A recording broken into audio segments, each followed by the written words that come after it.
Welcome back and thank you for joining A Shark's Perspective. I am Kenneth Shark Kinney, your host and Chief Shark Officer. First, let me tell you about two amazing sponsors who make this show possible. I'm a rather particular shark, and I only work with the best. First of all, let's talk inbound. I've worked with a great team at Invoca for several years now. From marketing to sales and commerce to CX, Invoca's active conversation intelligence platform enables revenue teams to create better buying experiences, drive more leads, and increase revenue. Trusted by top brands like Dish Network, Mayo Clinic, Mutual Omaha, Pods, and SunTrust, Greg and the Invoca team are doing some amazing work in turning conversational data into automated action to enhance digital touchpoints and human interaction. Secondly, let's talk outbound. I've known and worked with AC's team at Drip for years.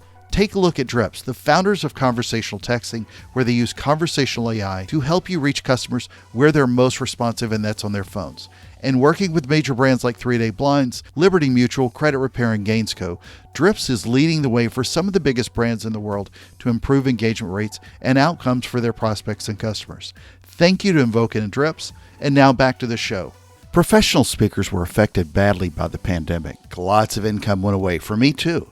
But how do you reemerge as a speaker in an industry that's been hit hard with new players in many positions? Topics and audiences continue to change. There's a need to connect with people differently, and again, post-pandemic. And revenue streams have to diversify greatly for many who relied on one stream.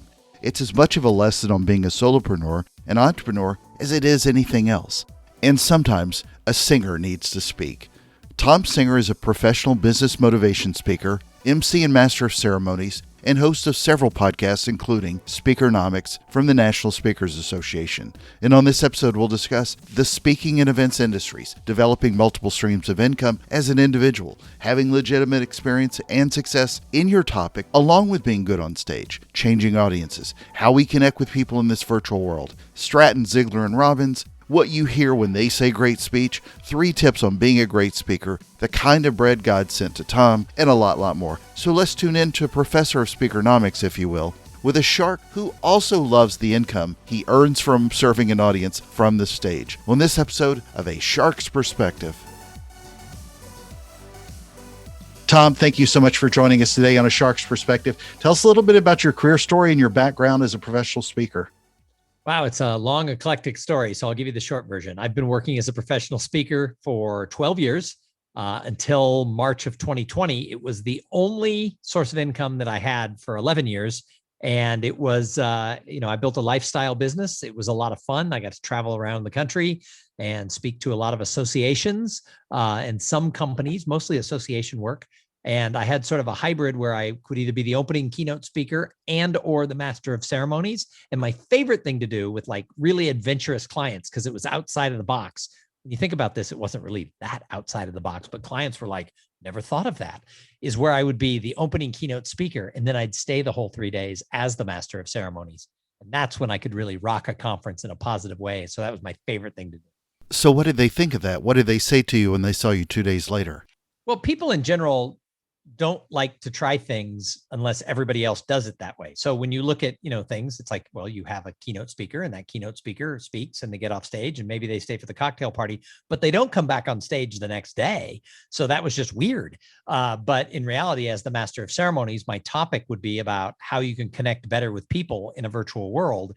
And I would take this whole slant of, let's make your conference a human laboratory. And I would give people all kinds of ideas of how they could network better, both on site at the conference, but then also when they got back to their careers. And I called it being the conference catalyst, because I would change the way people would behave at the event. And some people would be like, well, I don't know, that sounds different. And, networking sounds fluffy. And other clients are like, I like it. It's different. Let's try it. And usually those are the ones who would bring me back. I have 5 clients who for 3 to 4 years in a row, I was their master of ceremonies, sometimes their keynoter again.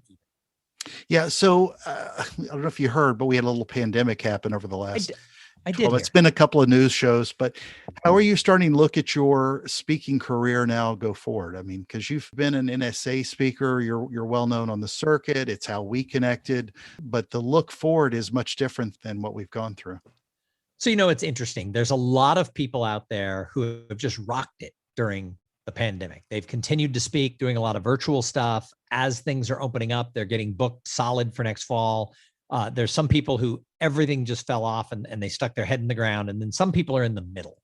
And I fall somewhere into the middle. I'm really transparent about it. I did not like work myself silly. I would have liked to have, but I didn't just, I don't know if it was me or my topic or what, but I was not working constantly virtually. So I liked the virtual stuff. I was actually good at it. People who hired me were like, wow, that was the best virtual presentation we've had, but it didn't really gel. And I think part of it was, my topic, it's like everybody was having to social distance. It's like, well, what are we going to tell them? Everybody kind of ignored connecting with people.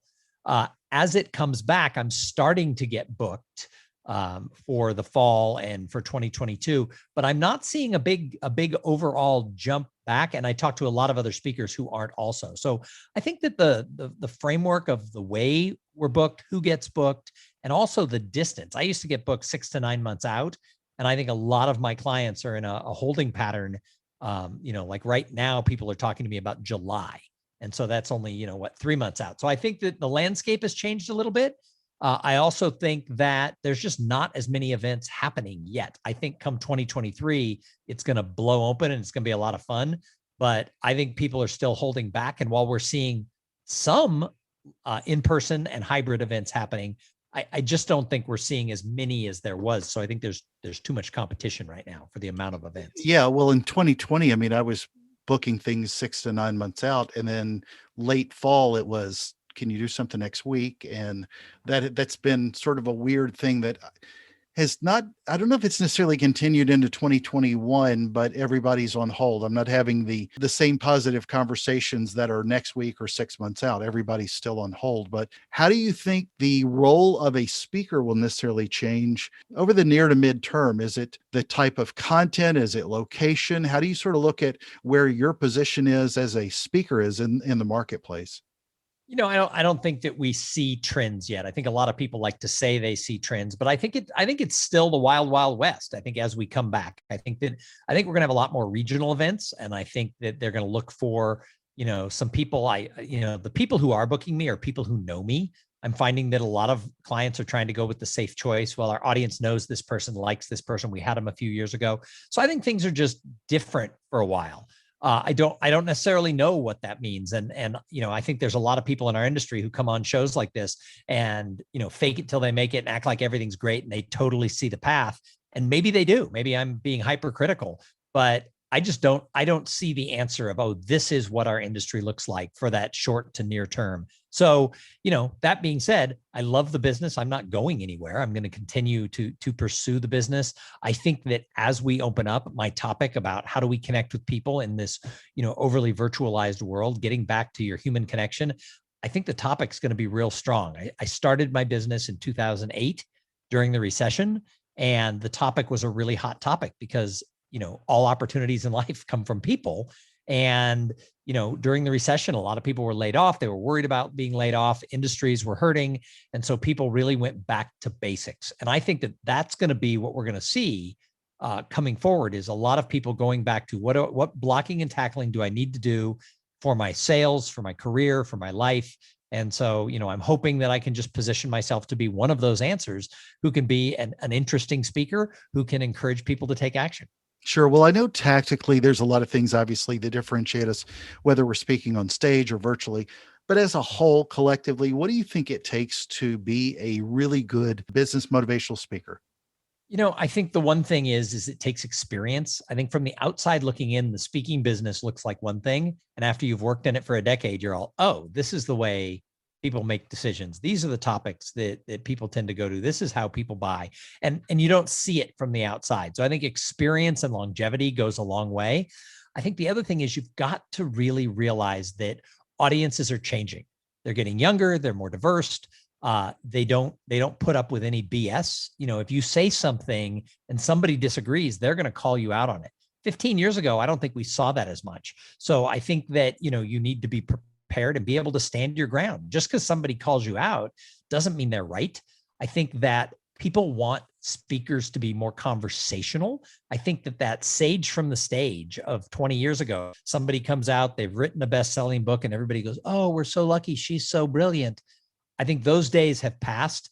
I think people like being educated by peers. I think we see that in the way people are educating inside companies, inside universities. I think having more discussion. So while when you're doing a keynote with 2,000 people, you can't necessarily be as interactive as you can when you're with 12.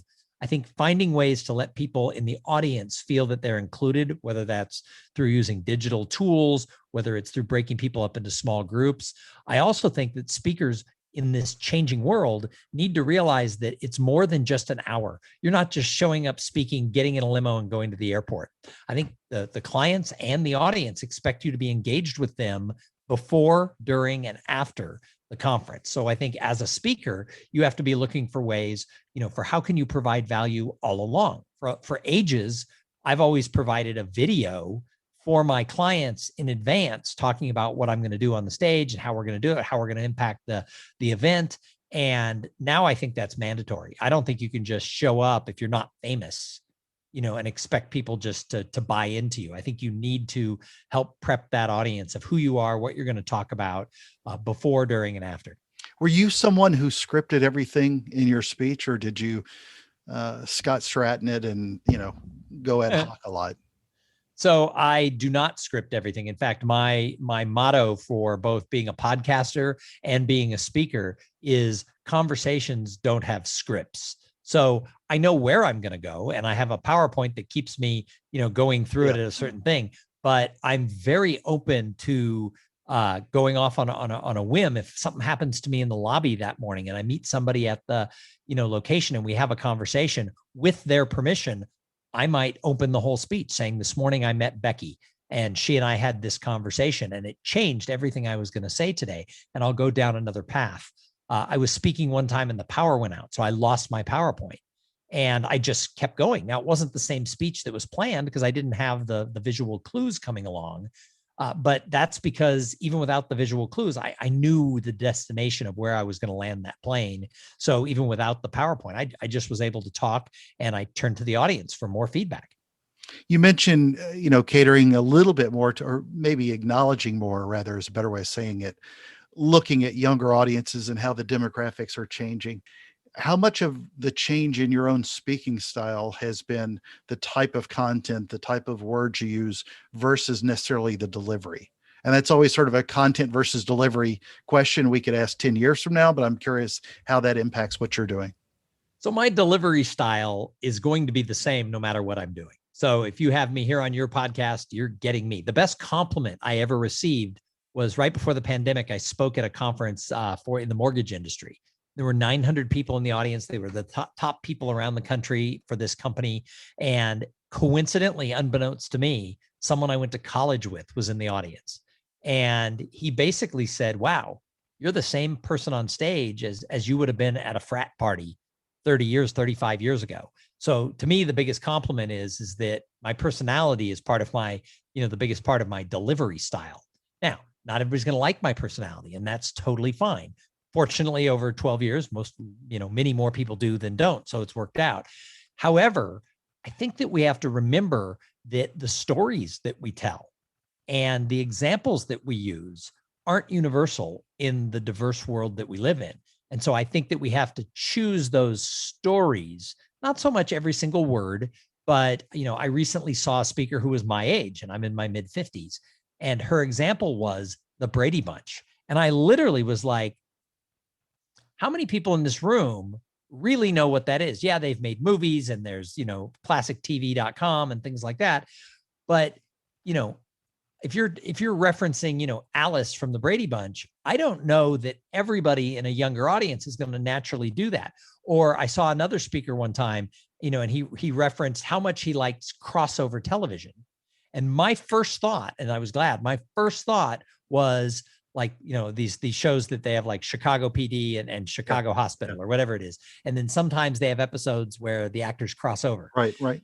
But his example was the Bionic Woman and the $6 Million Man. Wow. And I literally was like, no. Because I have children who are 19 and 24, and they would have no idea what those are. So I think we have to be thinking very clearly to be universal when it comes to ages of people in the audience in the stories that we tell.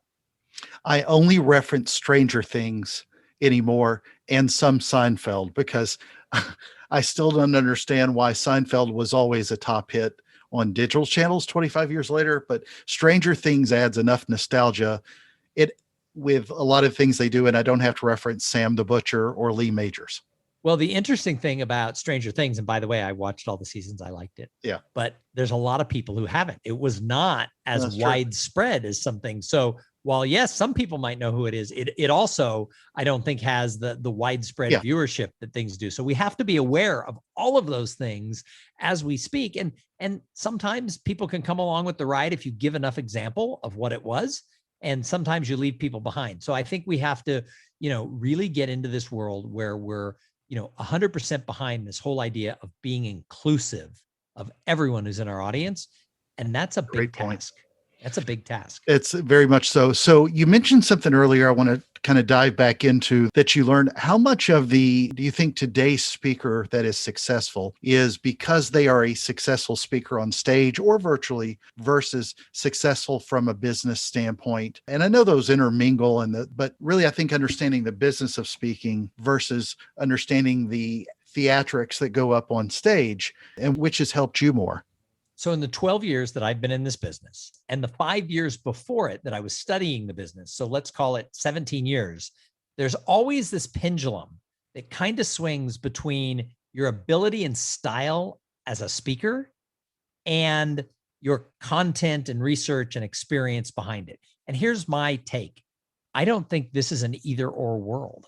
I think you have to have legitimate experience and success in the area of your topic. And I think you have to marry that with being real good on stage. I was at a conference one time and I just couldn't stand it. I had to walk out. The speaker was just the most dry, boring person. Now, I would never say anything to the meeting planner, but other people did. And I knew the meeting planner. People came up and said how horrible it was. And she was offended because she said, well, he's the smartest person in our industry.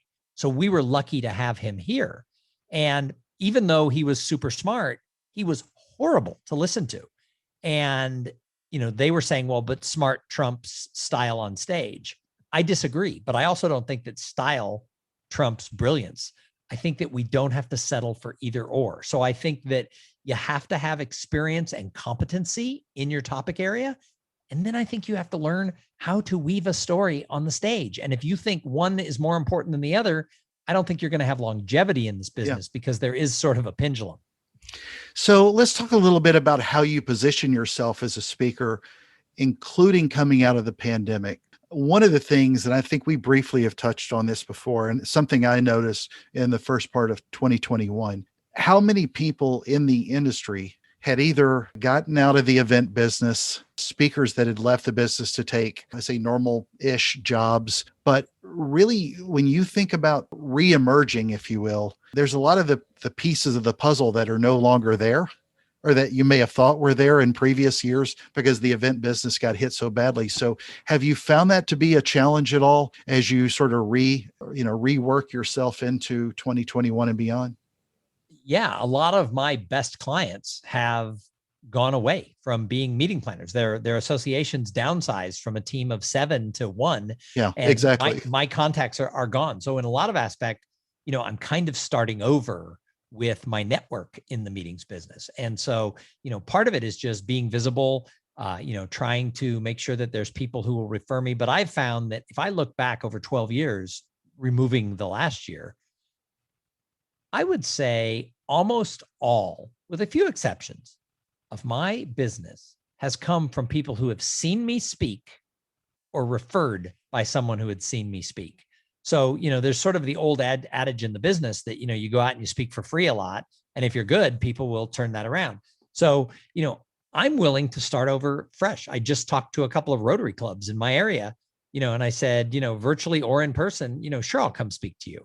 I'm writing new content because the world has changed. I mean, I talk to people about how do you connect with people, but that's changed after people have been socially distanced for a year. How do you get them to socially tighten when the world opens up? And in some places, the world's not opening up. I have clients in Canada. They've just gone into stay-at-home orders again.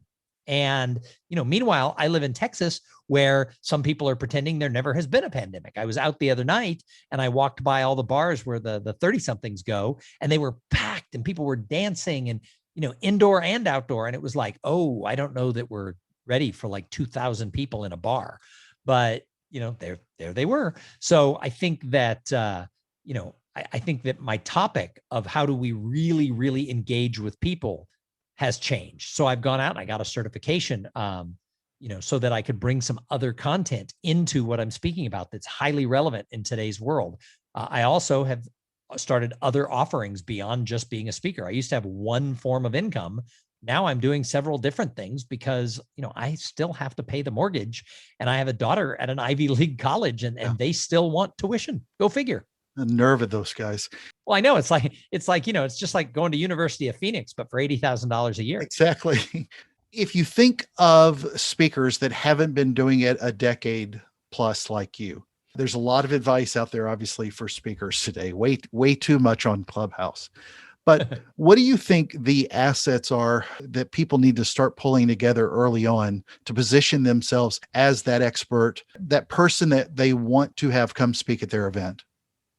Well, I think number one is when you say assets, I mean, I think you're talking about like your website and that and your personal brand and everything else. All right. If we were to reinvent or recreate Thom Singer 10, 20 years ago, what would be the things that you've learned to pull together to make you a more successful speaker in this business early on?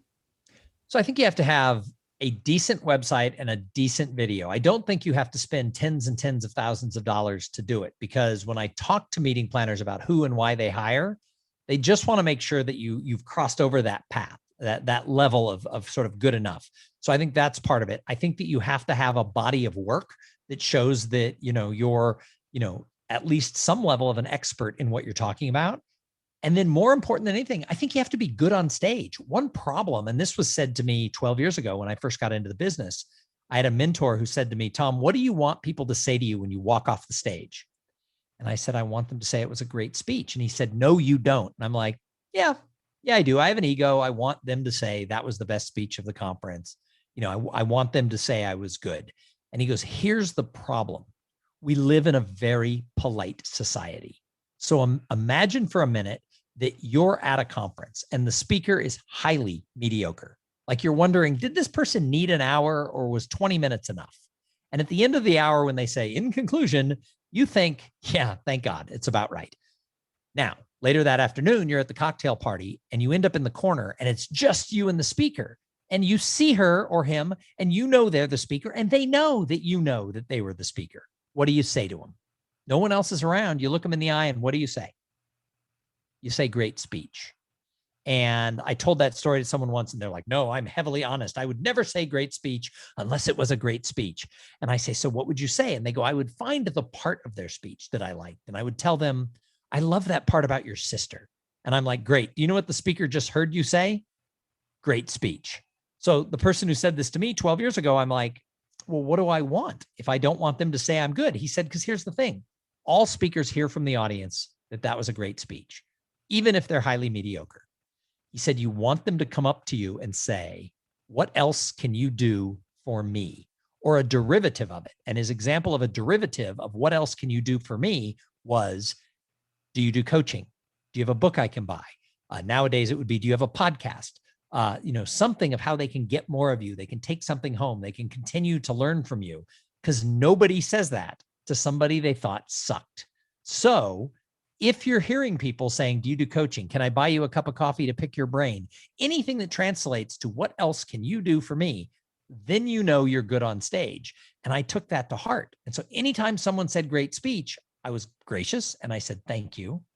But I really paid attention when they asked for more somehow, because if you're good enough where they say, what else can you do for me? You're going to get spin-off business. And as I said, all my business for 11 years came from people who saw me speak or people who referred me to other people.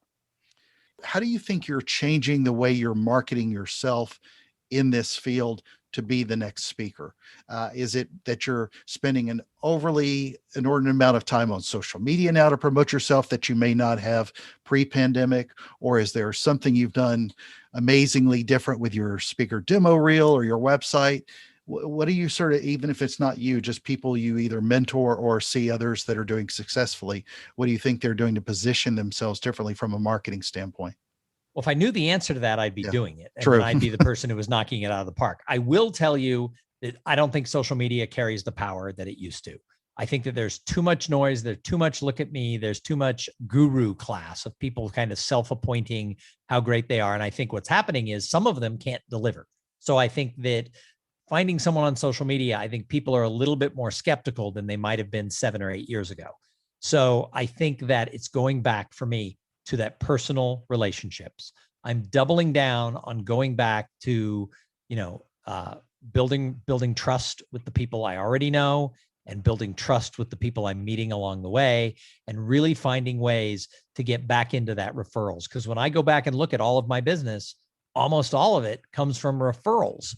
And so I have to go back to people who've seen me speak and, hope that they still remember me and that they're willing to give me a shot going forward. So I'm going back to the pure basics of someone who's just starting a speaking career. And I'm really trying to just start it from square one and recreate where I can. But at the same time, bringing the fact that I've given over 1,000 professional speeches over 12 years plus 17 years, because I was doing it part-time before that.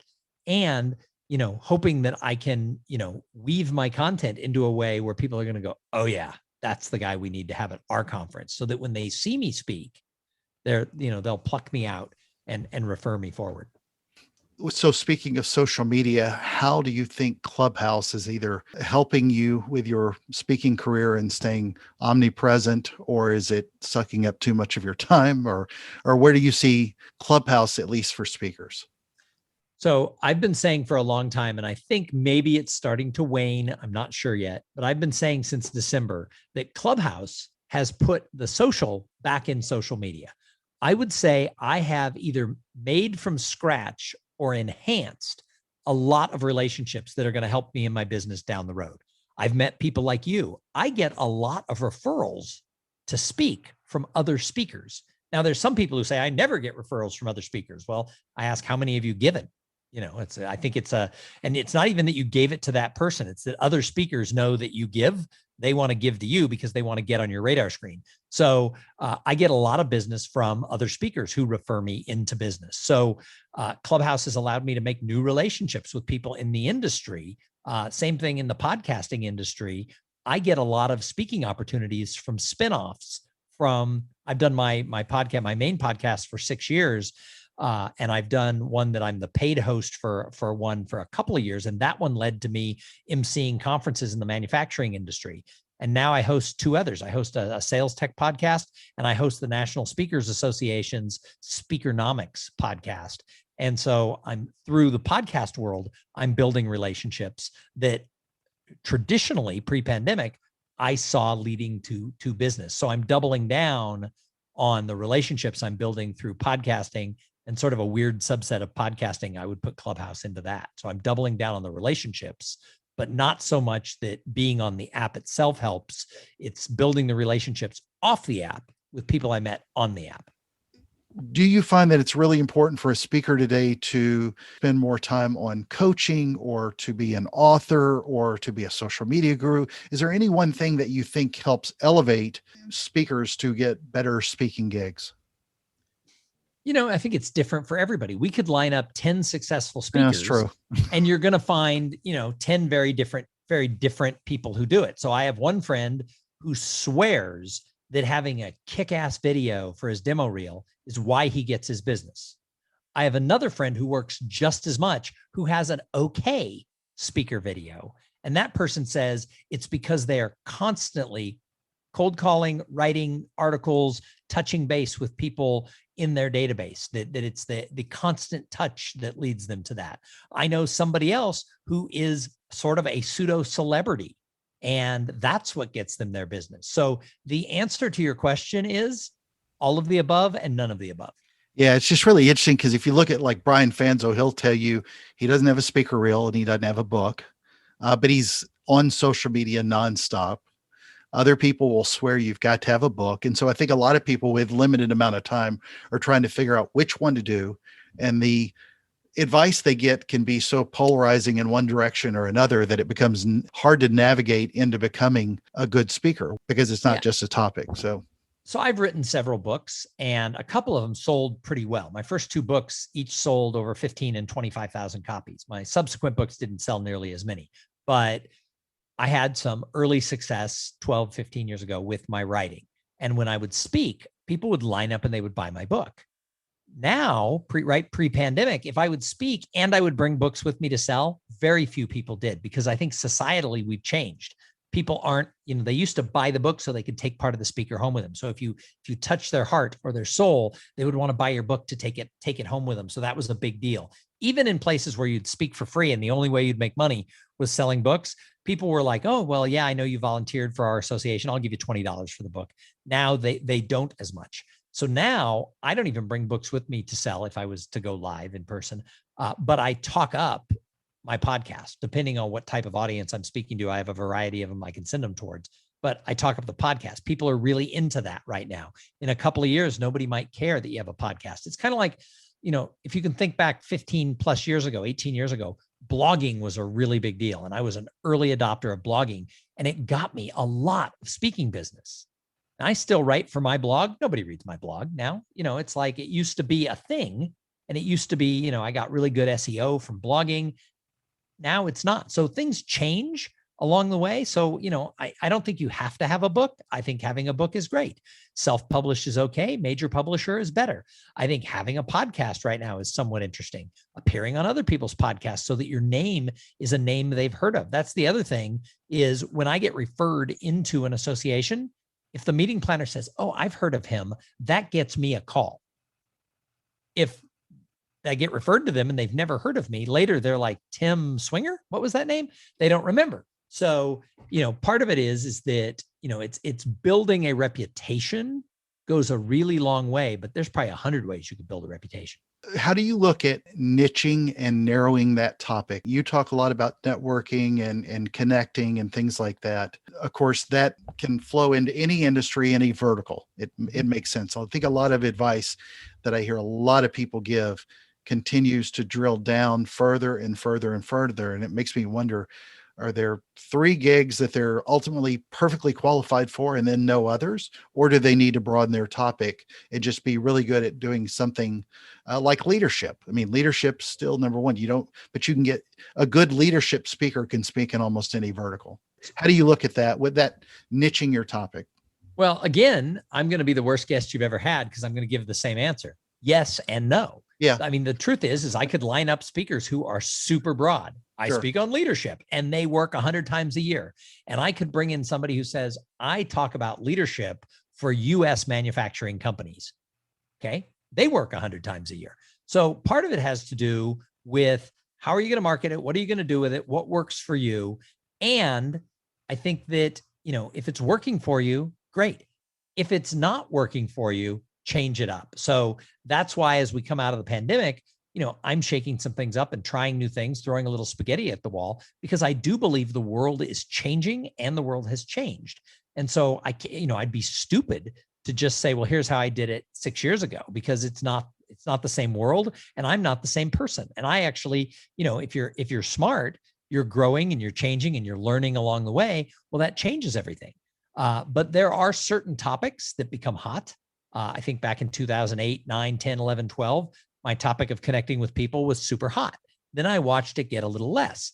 My prediction is when we come out of the pandemic, it's going to be very hot again because people have been, away from those social situations. So my hope and my prediction is the topic of connecting, and I'm seeing other people get into this topic, connecting with humans in a face-to-face type world, that topic is going to pop. And so the good news is I have a reputation in that topic. That being said, for somebody else, you can't just go after a topic because it's hot. Diversity and inclusion, super hot topic right now. But if you're not an expert in it, you shouldn't label yourself as a diversity speaker. It's not fair to you or to your clients. So, you can't chase a topic. You are an expert in what you're an expert in. And if you need to add to expertise, go out and learn it, get a certification. I did that, go out and chase finding other ways to bring yourself up to speed. If you're going to add topic, don't just call yourself an expert. You actually have to go learn something before you can do that. Thank you. Best advice you ever heard to be a great speaker? Wow. I mean, I don't even know. There's so much of it. I think that the more you speak, the better you're going to get. I talked to somebody early on who said, what do you care if they pay you or not? You're new. You're going to be a lot better after you've given 300 speeches than you are after you've given 30. And there was an article in Speaker Magazine before I got started full time, and a woman named Roxanne Emmerich, who's kind of a legend in the business.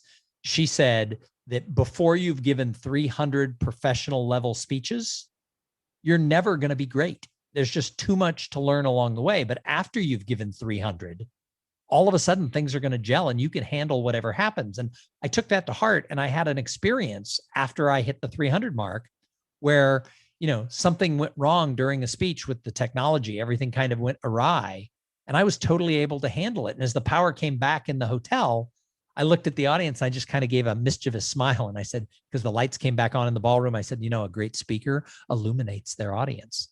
And everybody laughed. Everybody thought it was funny. And afterwards, a guy said to me, do you have a line in your mind for anything that can go wrong? And I said, no, I've never dreamed about giving a speech and having the power go out. I said, however, I've given enough speeches where I can read the room. And that's an experience thing. So I guess my advice is, if you want to be great, speak a lot, because once you've given 1,000, same thing with being a podcast host. Yeah. I've done over 1,000. Somebody told me the other day, wow, you're a really good interviewer. And I said, don't go listen to episode 1 of my first podcast. So what's the worst advice you've ever gotten to be a great speaker that you sort of learned a hard lesson from, wish you'd learned before you'd made a bad choice? Be really cautious of who is selling advice that you listen to. And I'm sure this goes for free advice too, but there are a lot of people out there who are calling themselves speaker coaches. And there's a lot of people selling online courses on how to make 6 figures a year as a speaker. A lot of them don't have the experience doing it. So if you're going to seek someone out for pick their brain free or to pay them $10,000 to be your coach, do your homework on them first. Make sure that they're legit and that their personality and their business style of what they're teaching lines up with you, because there's 10 different speaking businesses too. I mean, the corporate business is different than the association business, is different than college, is different than high school, is different than religious. So you can't just find a speaking business coach. So be very careful of the charlatans who are out there selling to speakers. I have a saying that in the last few years, it's become very clear that there's more money to be made selling to wannabe speakers than there is being a speaker. So there's some great coaches out there also. So just be super vigilant before you spend money or take advice from anybody. Amen to that. So best speaker you've ever seen in person? Oh God, the list is so long. My nepotism side of me wants to go to, some of my best friends. But I'm trying to think of who's not one of my best friends. I'm not going to be able to remember that person's name.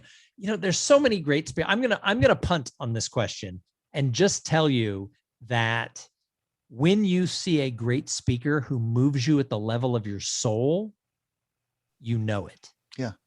And it's rare. And it's rare. Very rare. Ziegler was one of those, and everybody lined up to buy 10 books after.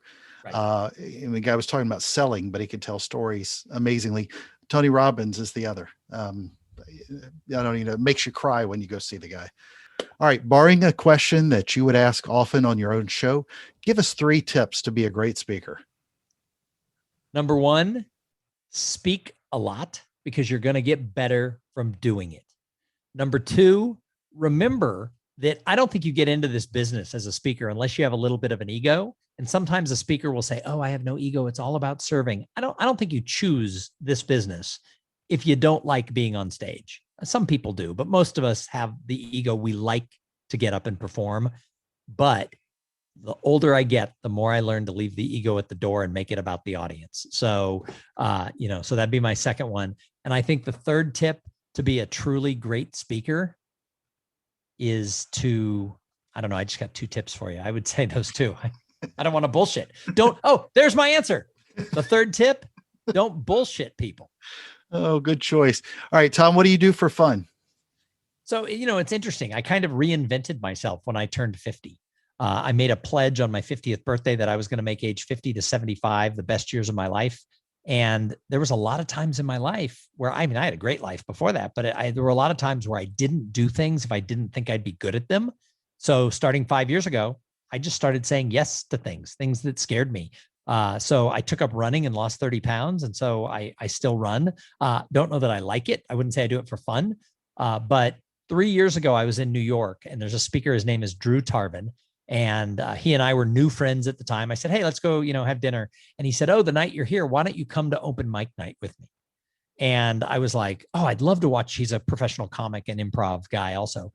And I said, I'd love to watch you work on new material. And he said, that's not what I'm inviting you to do. Get up on stage and do a 5-minute set at the open mic night. And I'm like, oh, no. But one of the things I teach is try new things. And Drew's like, don't you teach try new things? And I was like, damn it. I hate it when people throw my own content back at me. So I went in Greenwich Village with Drew on a Saturday night to an open mic night. There were about 40 people in the audience, and I did a 5-minute comedy set. It was not great, but it also didn't suck horribly. And I liked it. And I realized it was way different than giving a speech. Oh, yeah. And so I made a pledge that I was going to do 100 open mic nights, and I was going to do it once a week for 2 years. And I got to about 93 when the pandemic hit 2 years later, almost every week in 2 years. And last night was my first night back out, and I had so much fun. I'd have to say that doing very bad stand-up comedy is what I do for fun right now. Thom, I ask this of everybody. What is your favorite kind of shark and why? I got to go with like a big, oversized mechanical great white shark, because I was in fifth grade. I was in 5th grade when Jaws came out. And I remember my dad taking me and my 2 best friends to see Jaws at like a 9:00 movie. And I don't think I slept for 2 nights, but I would have to go with a big mechanical 70s movie shark. Yeah. Bruce, the one that poisoned everybody's thinking about way sharks really are, but is what it is. It's a great, amazing movie. Well, Thom, it's a special time of the show. Are you ready for the 5 most interesting and important questions that you're going to be asked today? Yes. All right. Number 1, as a speaker, you'll realize the importance of this question: Hilton or Marriott? Marriott. Okay. Always know where somebody's loyalty points lie. All right. Number 2, lavalier or countryman? Lavalier. Really? Okay. Countryman. I'll do it if it's whatever the client wants me to do, but a countryman makes me feel like 1980s Madonna. All right. Number 3, podcasting question: making waves at sea level or Speakernomics? And I know one of them has some economics, but one's also you're making me choose. You're making me choose between my children. Yeah, Sophie's choice. Sophie's choice. Right now, I'm going to be honest. Speakernomics has been a great project to work on. Yeah, but it's a great show. But Making Waves at Sea Level was originally called Cool Things Entrepreneurs Do. We're at 650 episodes, and so that one's right there. It's hard to pick. All right. Number 4, as a professional speaker, which social do you prefer, YouTube or Clubhouse? Clubhouse. Yeah. Number 5, and the most important question that you're going to be asked today, as a good man in Texas can answer this: biscuits or cornbread? Cornbread. Okay. Goes with not even a question. A great piece of cornbread with honey butter and honey on it. God sent that down. Great point. So, Thom, where can people find out more about you? Hopefully hear you speak, and definitely got to get them to listen to Speakernomics or any of the other podcasts. So you can find me at thomsinger.com. That's THOMSINGER.com. And you can find links to just about everything I do right there. Awesome. Thom, thank you so much for being with us today on A Shark's Perspective. Thank you.